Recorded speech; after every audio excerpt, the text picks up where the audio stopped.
Hello，大家好，欢迎大家来到这一期的 CG 小伙伴和我是绑定界的小学生馅儿饼。好，那么这一期呢，我们请到了我自己来给大家来聊一聊，是吧？来做个自我介绍吧。Hello，大家好我是绑定界的小学生馅儿饼那您有认识的，有不认识的，这里做一个略微的自我介绍不才在这个电影特效行业呢工作了大概7、8年的样子，主要呢是做绑定。那我曾就职过的公司呢，包括像 Framestore、Image Engine、Method、Scanline。那我目前呢，我在 WetaFX 做 Senior Creature TD。那我参与过的项目呢，包括有 Thor Love and Thunder、Stranger Things、Black Adam 等一些电影项目。好，那么馅饼那么我们先来聊一聊你为什么要做这个 CG 小伙伴和我这个栏目吧。为什么要做这个CG 小伙伴和我？那首先一个原因呢，那就是因为是吧，大家做这种栏目的时候从来不邀请我，所以我就只能自己做了，是吧？开玩笑那为什么要做呢？因为我是觉得，就是现在这个互联网时代嘛，那么大家的在网上这个技术资源已经非常的丰富了，是吧？但是呢，我同时呢会认为有很多呢，像这些一些软技能，包括我们在职场上，包括或者是申请工作的时候会遇到的一些问题，是吧？应该更广泛的呢被讨论一些。你像我呢，包括我自己，包括是我跟我周围的朋友聊天，甚至于说我现在教课，那我跟我的这个学生们去聊，是吧？那大家呢都会遇到一些类似的问题，比如说如何在面试中更好的去展现自己比如说作为一个新人，那么你刚进入到公司的时候，那么你需要去注意一些什么，是吧？那么这些东西呢，就是它没有一个标准的答案。那么我想的呢，就是通过比如说，那么我们去邀请一些我周围的朋友，包括我自己，那么大家来结合自身的经验来分享一下自己的故事。那么大家呢看到呢，就会有时候会看到，哎，这个人的经历跟我类似，是吧？那么希望呢可以从中呢得到一些启发，然后来去有一些更好的思路来去应对可能会出现的问题也好情况也好。好，那么我知道你之前是吧？你之前在 Method Studio 是做到了绑定组长，然后在 Scanline 呢，你又做到了绑定总监，然后包括现在呢又去了这个 Weta FX 是吧？那么你是如何走到今天？嗯，那如何走到今天的这个位置？那说实话是吧？不怕大家笑话，那我认为最重要的就是运气好，是吧？这个实在是我是认为运气是最主要的一个因素。那撇开运气不谈的呢，当然呢还是会有很多其他的因素在里边那我认为呢有几点我做的相对来说是个人认为还算是不错的，然后可能会就是对我走到今天这一步有所帮助的呢。一个呢是我认为呢是就是工作上的技能是吧？那么我们保证就是肯定是要保证在就是公司给到的每一个任务是吧？那都是保质保量是吧？你在用尽可能短的时间内，然后做出相对来说尽可能完美的这个效果。但是同时呢，你还要呢在这个工作之余是吧，不断的去学习，去接受新的知识，因为在这个行业嘛，那么知识是这个技术这个是每天都在更新的，是吧？那么我们呢需要去不断的去学习，去自我的提升，来去应对这个之后可能会要求的各种各样的效果呀，或者是技术上的难点呀什么的。那另外一点呢，我认为很重要的呢，就是因为毕竟我们是一个团队合作嘛，是吧？那我认为呢，很重要的一点呢，就是就是我们的性格上是吧？那么要跟大家能处得来，要让大家呢在合作中呢感到舒服，是吧？那你呢这里呢就是一方面呢是吧？那你自己呢有任何的负面情绪，尽量的要做到不要去是吧？针对于就对别人去这个释放你的这个负面情绪。那另外呢，别人有这个负面情绪呢给你的时候呢，也就是要知道说这个东西呢，只是在工作中的一个正常现象，而不要去认为说这个东西是他在针对我，然后呢，我之后呢再去针对他，是吧？这些东西都是尽量避免的，是吧？大家在工作中呢跟你一起工作觉得舒服，那必然的，那么之后呢，就是再有合作的机会呢，那大家呢也会愿意再去跟你去进行合作。好，那么像你做到了组长和总监，那你会不会觉得压力也很大？然后你会不会有这种自我怀疑的这种时候呢？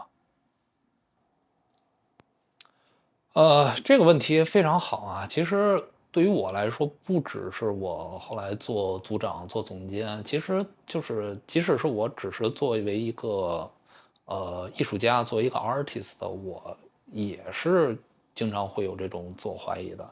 因为像我来说，那我在作为一个新人的时候，我当年是加入了 Skyline，是吧？然后我呢，经常拿我自己去对比当年跟我一起工作过的这些资深的艺术家，这些 artist，那就是我对比我自己的能力和他们的能力，我会觉得我有很大的差距，是吧？即使到了今天啊，是吧？我在这个行业里已经待了很多年了，是吧？然后那么我去对比我自己现在的能力和我当年看到的他们的能力，我依然觉得自己是吧有着非常大的差距。所以我一方面呢，我一直是认为就是说，哎，就是我的能力是吧？我一直觉得我应该到达他们这个能力，我才应该能成为一个比如说组长啊、总监呀、什么的。但是是吧？然后那么就是我会有这种不自信，会有这种怀疑，就是说我自己是不是真的到了这个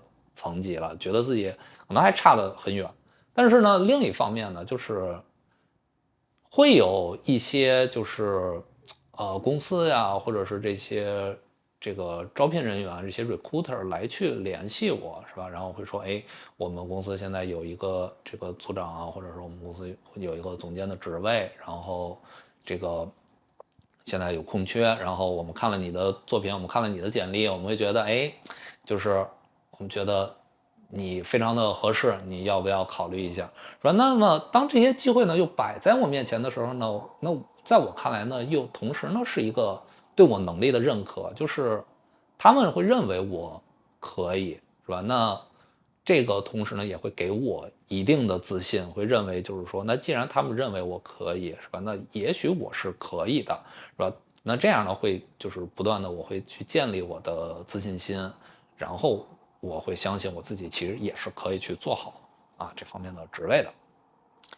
那么像你在做组长和总监的时候会不会遇到说这种语言障碍呢？像比如说，那我们像比如说我的话，我第一语言不是英语，是吧？那你在开会的时候会不会遇到说我这个东西我听不懂，那么这种情况会怎么去应对呢？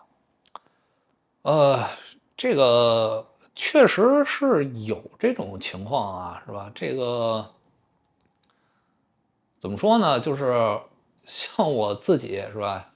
那我的第一语言就像我们说的，第一语言不是英语，而且确实我在英语上也实在是没下什么功夫，是吧？就是半瓶子水晃的，是吧？那这样的情况呢，那尤其在我当时去接这个去做组长、去做总监的时候，我都会去担心，因为你知道组长和总监你要去开很多很多的会嘛，然后就会害怕，就是说那我去了之后然后人家在这说半天，然后我啥都没听懂，怎么办？是吧？那其实，首先呢，就是大家其实最后我发现呢，就是在会议中，就是和我们日常交流，其实用到的英文是差不太多的，是吧？就是你平时日常跟同事交流没有什么太大的问题，你其实开会的时候呢，也不会有太大问题，因为其实毕竟开会的时候说的主要还是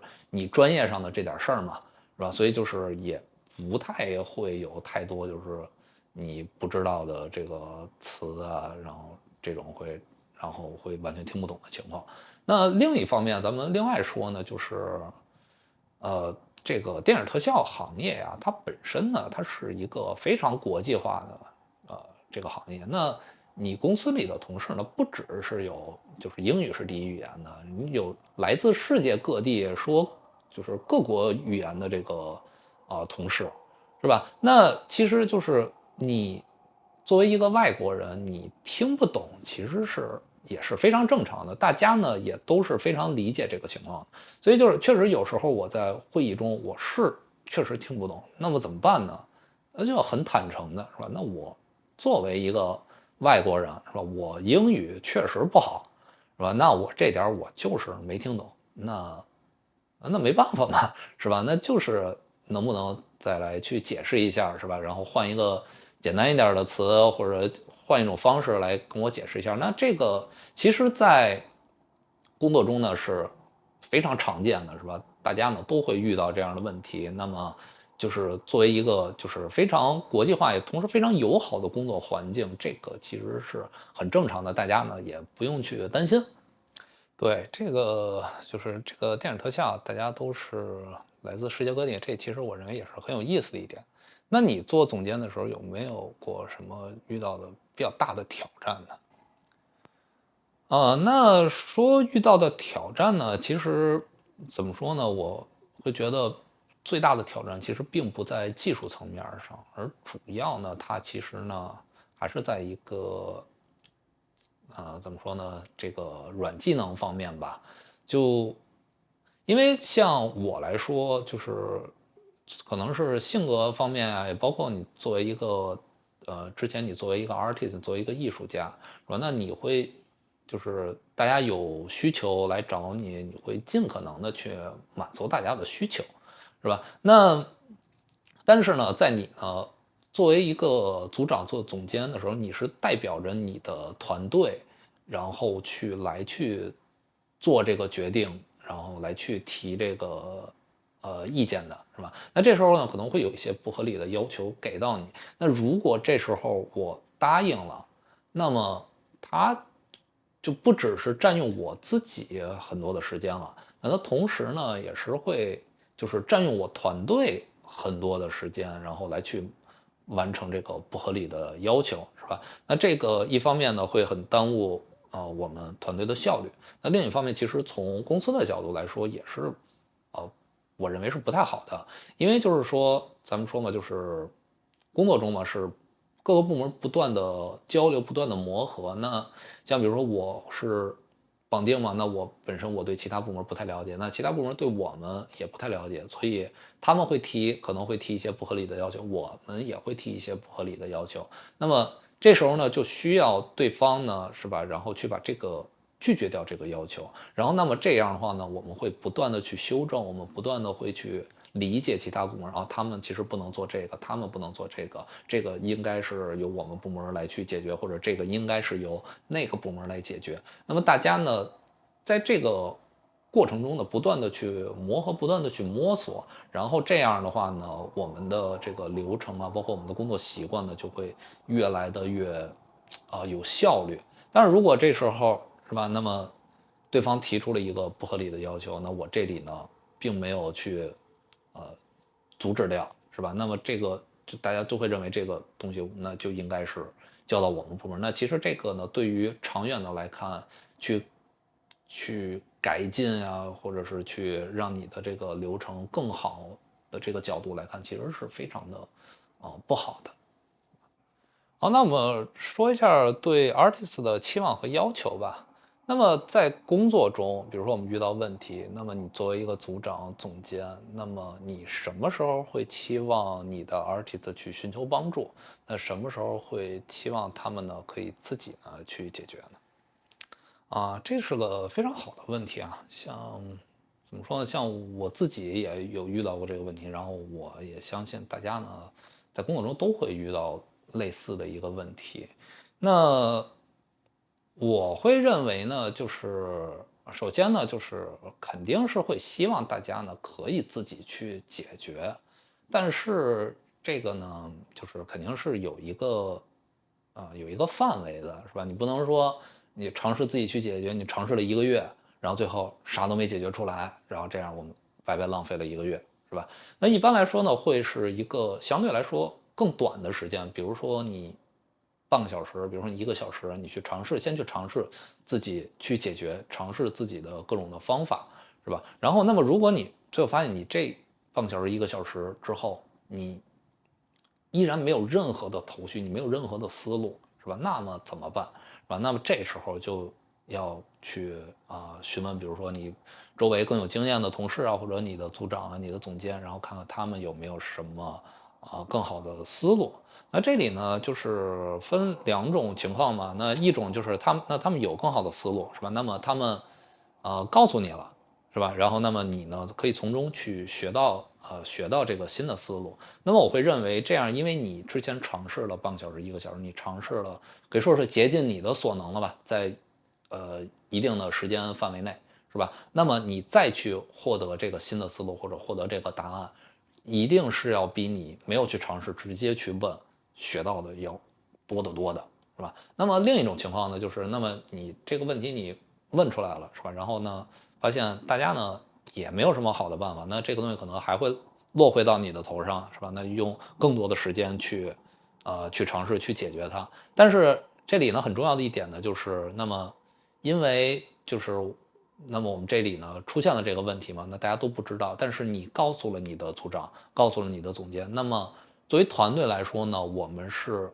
知道这里有这么一个情况的，是吧？那么在我们再去之后呢，再去推进项目的时候，我们就知道这个比如说这个任务是吧？那它这里有一个点是非常的难的，我们需要去解决。所以，比如说原来计划我们这个东西，比如说2个星期之后要交，是吧？那么现在可能我们就知道这个东西2个星期之后我们大概率是交不了的。那么我们可以为此呢来去做准备，来去做改变，是吧？那这样的话呢，就是要比我们说，比如说你去花了1个月的时间，然后去尝试去解决，但是没有告诉任何人，结果到了说我们明天要交，结果发现这个东西根本做不出来，因为有一个非常奇怪的问题，没有人能解决，是吧？那么这样的话呢，就大家会在一个非常手足无措的情况下来去应对这个事情，这就非常的不好。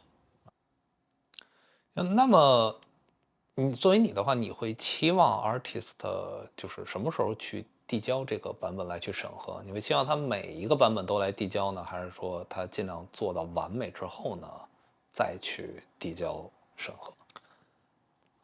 那我会认为呢，就是这里呢，应该是要有一个度的，是吧？就是一方面你肯定不希望说这个 artist 每个版本是吧？他比如说他每3分钟做出一个版本来，然后咔嚓就发过来去做一下这个，给你让你去看一下，做一下审核。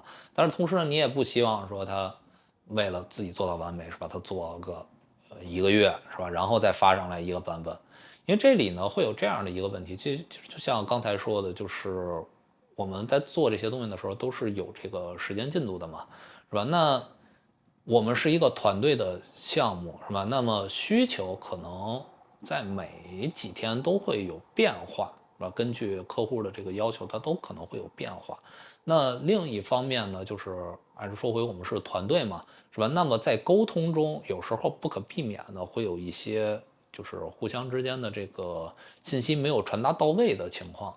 所以，那么你在做你的这个，不管是镜头也好，是角色也好，是吧？那你在做的时候，是吧？那么你做了，比如说你做了1个月，然后我们发现，哎，这跟我们当时要求的完全不一样，或者是说我们这要求在你开始做的第3天的时候就已经变了，是吧？那这种都是有可能发生的。那结果你做了1个月，那我们其实白白都浪费了1个月，是吧？这就非常的不好，是吧？但是，那么呢，所以这里呢，就是大家要及时的沟通嘛，所以要在一定的阶段内呢，就发一个版本。但是说回来嘛，肯定我们不希望每3分钟就发一个版本，这太多了，是吧？那么一般来说呢，是我们会给就是项目里呢会有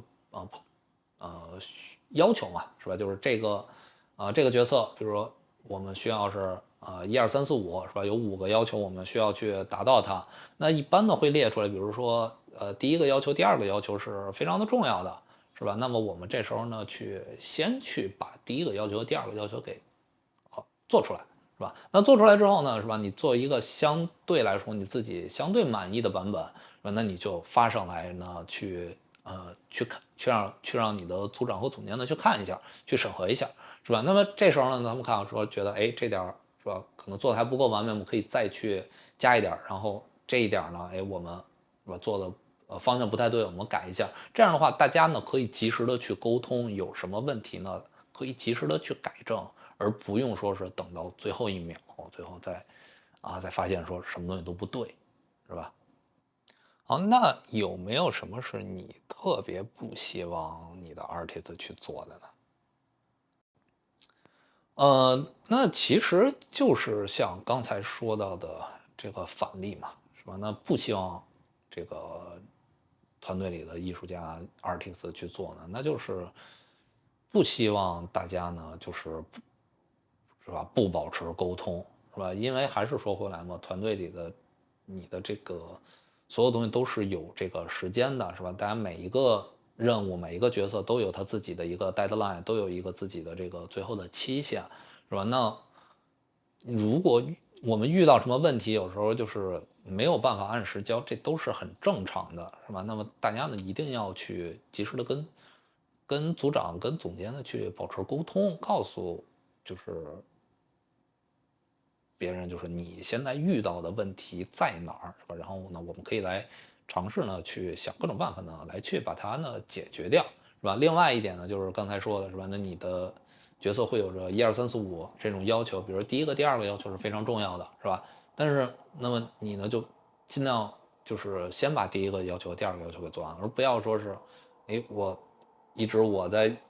就一直卡在第五个点上，我在做这第5个要求，结果卡了1个月，最后发现我们明天要第一个、第二个、第5个，其实相对来说现在不是很重要的，是吧？那结果没有上交，这个就对团队的进度呢会产生非常大的影响。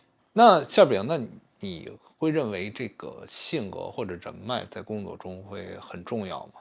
因为像我在学生的时候呢，我也有听过这样的，就是一些观点，就是说你要性格上要更开朗一些呀，然后你要多跟同事呢去社交，然后你的这个要去建立你的人脉，这些甚至于比你工作的能力都要更重要。那你是怎么看这个问题的呢？性格和人脉呢，怎么说？这个只能说是我个人的观点了，是吧？那我其实呢，还是认为大家的工作能力呢是更重要的。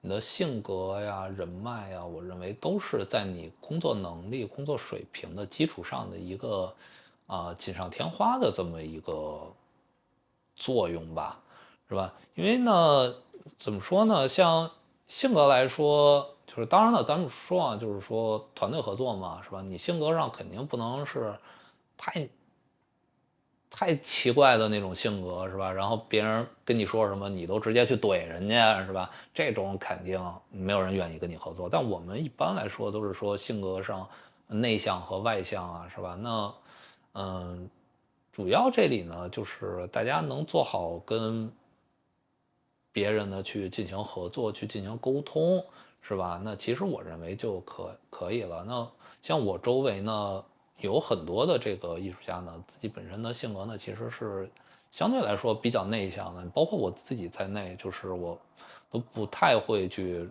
就是很频繁的去跟同事，比如说下班之后去玩啊，或者是主动跟大家去，就是非常多的去聊天啊什么的这种。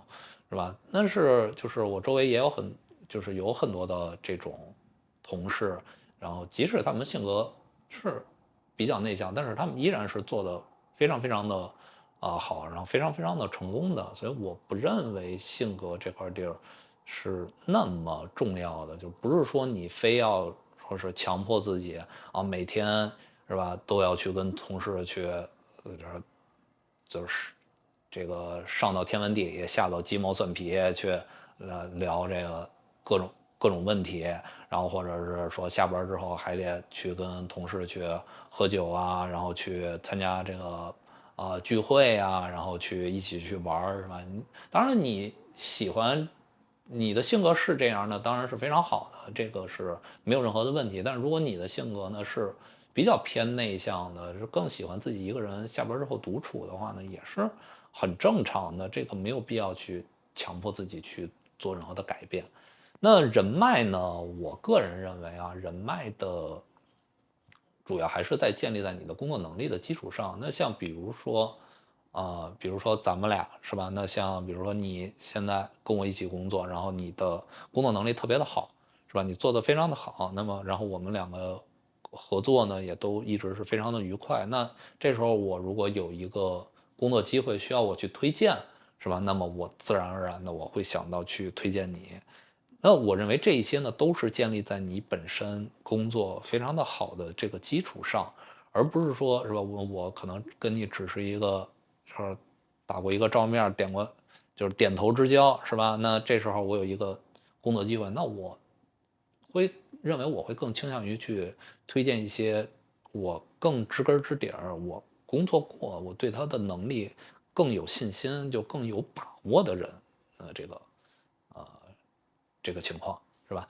那当然了，就是说我相信大家像也会看到自己，比如说自己的同学呀，或者是朋友，或者周围的一些就是同事啊，或者是人，周围的人或者听说的都有，是吧？这种就是他本身工作能力可能并不是那么的好，然后但是因为他比如说性格非常的开朗，或者因为他人脉非常的广，然后他比如说拿到了就是比你更好的这个职位，或者比你更好的待遇等等等等，是吧？那这个呢，我是这么看的，我是觉得就是从一个大的环境下，是吧？那这个毕竟它还是极少数，那你有些人呢，他就是运气好，是吧？他就是比你运气好，那这个东西是我认为是没有办法的，是吧？那么就是运气这个东西呢，又是我们掌控不了的一件事儿。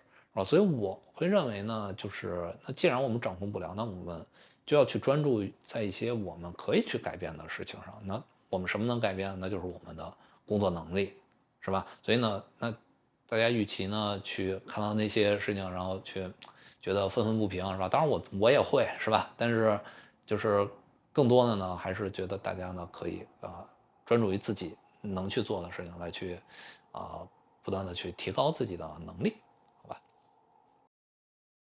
那馅饼，你呢？之前是做这个 artist，然后后来呢，你又做了组长和总监，然后包括你现在呢又做回了 artist。那么你认为做 artist 和做组长、总监它不一样的地方在哪？那我会认为呢，就是两者它的角度不太一样，是吧？那咱们先说从组长和总监来说，那么你作为组长和总监，你呢会去就是掌管一个项目，有时候甚至于是多个项目，是吧？那么你看问题的角度呢，更多的是就是我们如何更好的、更顺利的去完成整个的项目，是吧？那么更多的这个关注点呢，都会在比如说我手里有10个角色，是吧？那么我要如何的去规划我的这个流程，是吧？能让就是我们的团队快速的，是吧？然后同时呢，就可以高质量的去完成这10个角色，是吧？或者呢，说我现在的已有的流程，是吧？这个有着这样那样的一些问题，可能在后面呢，会对于我跟其他部门的上下游部门的交接，是吧？然后产生一定的问题，有一定的风险，那么现在我应该如何的去快速的去解决它，来保证我项目可以顺利的进行？我认为从组长和总监，你在做组长和总监的时候呢，是你看问题呢，更多的是去考虑的是这样的一个更全局的这么一个方向。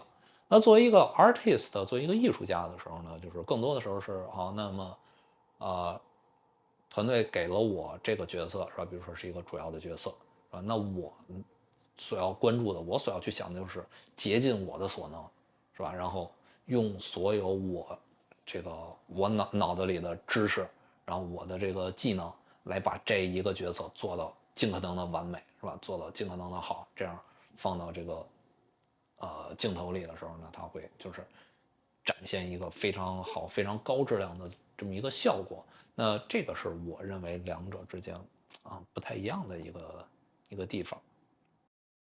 那么像你的话，你在工作中是如何去学习，如何去进步，获得新的知识的呢？如何在工作中去学习和进步啊？那我认为呢，首先一点呢，就是你在工作中呢，你会接到不同的任务嘛，不断的去接到新的任务，是吧？然后，那么你在这个过程本身呢，就会学到很多的东西，因为就是我认为这也是电影特效行业的一个非常吸引我非常有意思的一个点，就是每天呢，你都会面临新的情况，因为大家在做电影的时候呢，就是都是天马行空的，现在这个特效的要求是吧？那么我们就要去想怎么用我们已有的知识，是吧，去实现这些天马行空的构想，是吧？那这个你再去解决这些问题的本身呢，就是一个学习的过程。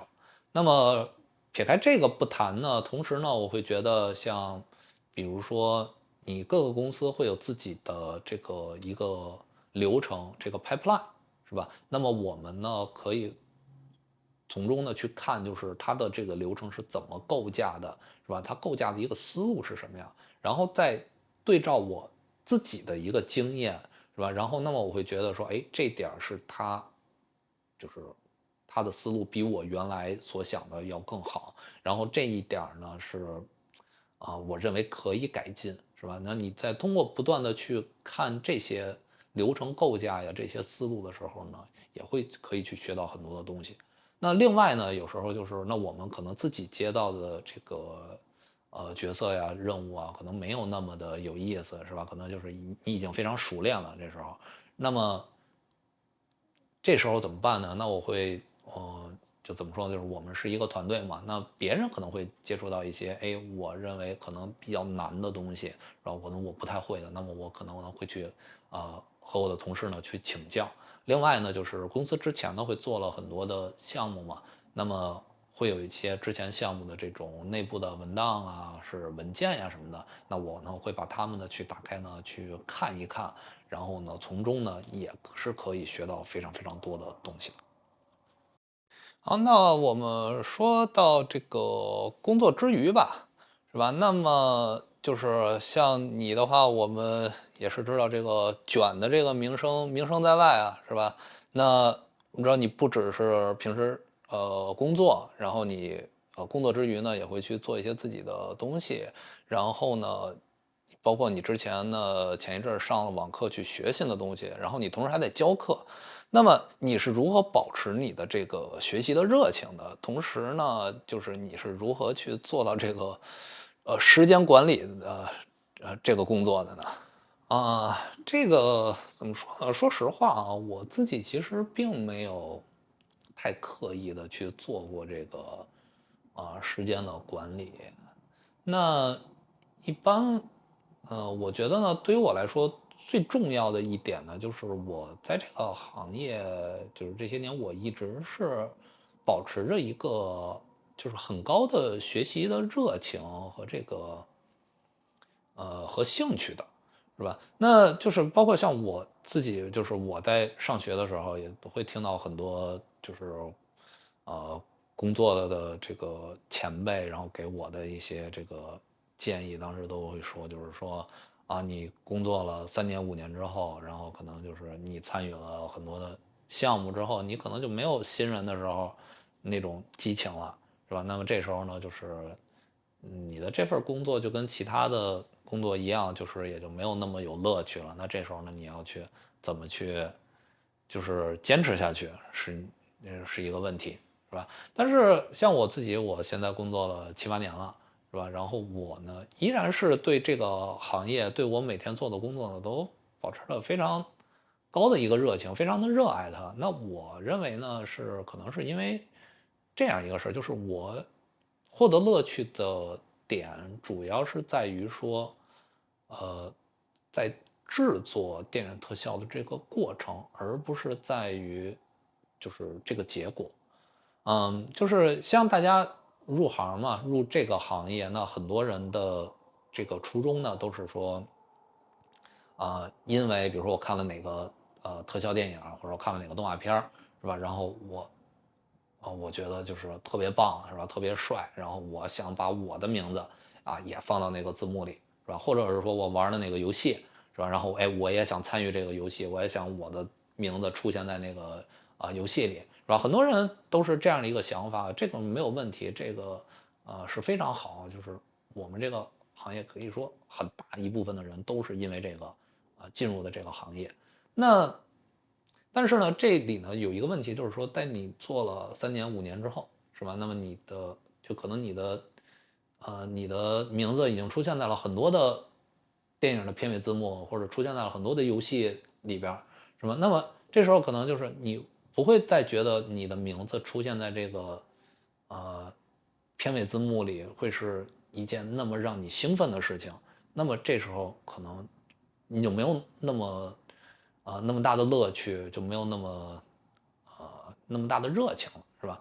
所以呢，就是我会认为呢，大家应该是尝试着呢，去从这个本身制作的过程中去获得这个乐趣，是吧？你像我的话，我本身我是做绑定的嘛，所以我非常喜欢做绑定本身这件事儿，所以我每天的工作，包括我工作之余再去，不管是学习呀，还是说是去做我自己的这个练习，是吧？那我都是在一个我可以获得乐趣的这么一个前提条件下来去进行的。那么这样的话呢，其实像我的话，我是不会去觉得会累呀，会是什么的，是吧？那另外一点呢，也是是我个人的算是一个呃技巧或者方法吧。那像比如说绑定来说，绑定呢它本身它里边也会分为几类嘛，像比如说身体绑定面部绑定，或者是这个写程序这些东西，是吧？那我一般呢，我会在工作和工作之余呢去做一个平衡。比如说我工作中接到了更多的任务，最近接到的更多任务可能是比如说是身体绑定，是吧？那么我在工作之余呢，我就会可能去尝试去做一些别的东西，比如说我去做一些面部绑定的练习，或者呢我去做一些这个程序，写一些程序的这方面的事情，然后呢尽量让他们之间呢也不太一样，这样的话呢不会说我这个盯着同样的一个东西时间特别久，这样也可能会我也会就是感到有时候会觉得累呀，感到无趣啊，是吧？也算是我的个人的一个